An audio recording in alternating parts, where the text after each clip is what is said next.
What if I told you there's a job where your life depends on a single grain of rice? In North Korea, there's a bizarre government created position called the rice inspector. Their task? To count, clean, and inspect every single grain of rice before it reaches the plate of one man Kim Jong-il, the father of Kim Jong-un. If even one grain was broken or imperfect, the inspector didn't just lose his job, he risked execution. But why? Why would a dictator care so obsessively about rice? Let's dig deeper. Kim Jong-il was obsessed with perfection even in his food.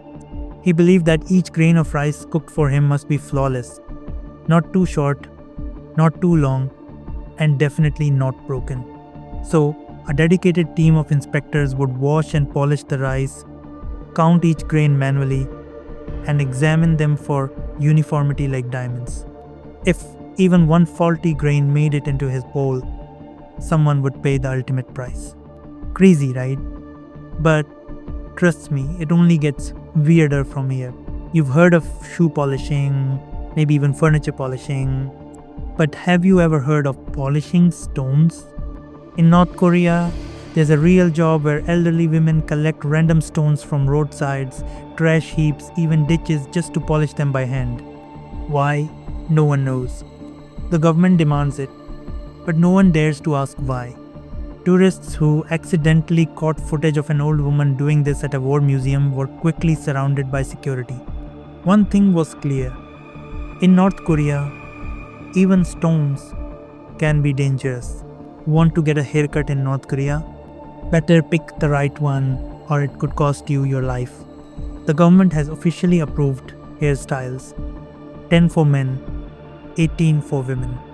If a barber dares to cut outside the approved styles, or if someone dares to grow their hair longer than 2 inches, punishment is severe. We're talking jail time or even death. And guess what? The barbers themselves can be held responsible for the crime of creativity. It's hair with a death sentence. You think dress codes at work are strict? Try living in a country where jeans are illegal and the police can arrest you for your clothes.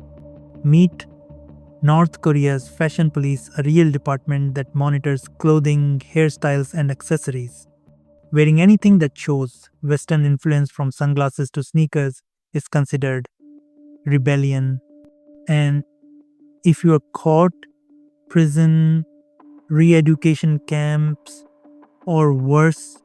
Why is Kim Jong-un so afraid of fashion? Because even freedom of style is a threat to control. Most artists dream of performing on big stages, but in North Korea, entertainers are chosen for one audience only: Kim Jong-un and his elite. Singers, dancers, and performers are forced to stay on call 24/7. They live at performance centers and can't leave, not for family, not for holidays. Even if Kim doesn't want music for weeks, they must stay ready like human jukeboxes. And if they displease the regime, vanished as if they never existed. Welcome to the show that never ends. Statues usually honor great people, but in North Korea, sculptors are only allowed to build monuments of 3 men: Kim Il-sung, Kim Jong-il, and Kim Jong-un. Designing any other statue, even for national heroes, is considered blasphemy against the regime. In the punishment, lifetime prison not just for the sculptor but for their entire family. The devotion is so strict that even tourists are forced to bow 3 times in front of the statues or risk deportation. You don't just respect the regime, you worship it. North Korea is a country where normal jobs turn into nightmares, where hair can get you killed and rice becomes a weapon of control. It's a place where freedom is an illusion and obedience is everything. So, next time you complain about your boss, remember, in North Korea, your job could literally be the death of you.